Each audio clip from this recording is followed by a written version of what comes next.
Bonjour, je suis le docteur Frédéric Rotornaz, je travaille à l'hôpital européen en médecine interne et maladies infectieuses, je suis médecin.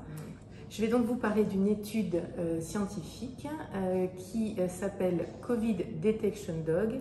Cette étude a été menée en partenariat avec des équipes de chiens détecteurs d'odeur et le but de cette étude, c'est un proof of concept pour montrer que les chiens sont capables de détecter à la fois des patients qui ont la maladie Covid et à la fois des personnes qui sont asymptomatiques mais atteintes de l'infection virale par SARS-CoV-2 et donc qui sont potentiellement transmetteurs. Alors on le sait depuis longtemps, il y a beaucoup de travaux qui ont déjà été menés, notamment par nos équipes partenaires, des travaux de recherche sur la détection par les chiens de certaines odeurs spécifiques, ce qu'on appelle les composés organiques volatiles.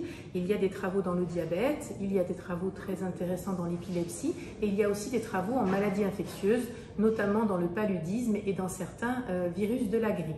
Donc nous sommes partis d'un rationnel scientifique pour pouvoir construire cette étude et puis il y a eu donc un partenariat pour pouvoir modéliser de façon très reproductible le comportement des chiens au moment de la détection.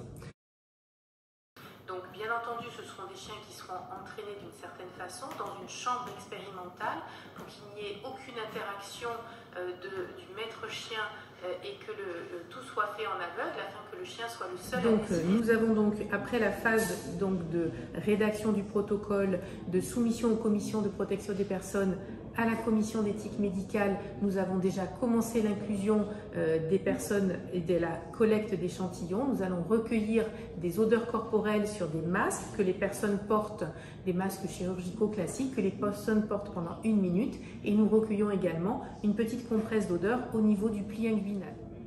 Alors c'est une étude donc qui a le soutien de la direction de la recherche clinique de l'hôpital européen. C'est une étude qui a été validée par le comité de protection des personnes. C'est une étude qui a inclus aussi des spécialistes en psychologie comportementale des chiens et donc c'est une étude qui a une franche robustesse sur le plan scientifique. Donc aujourd'hui nous avons pu déjà grâce à nos premiers partenaires inclure les 100 premières personnes qui ont participé à ce projet, donc des témoins sains, des patients infectés par le Covid.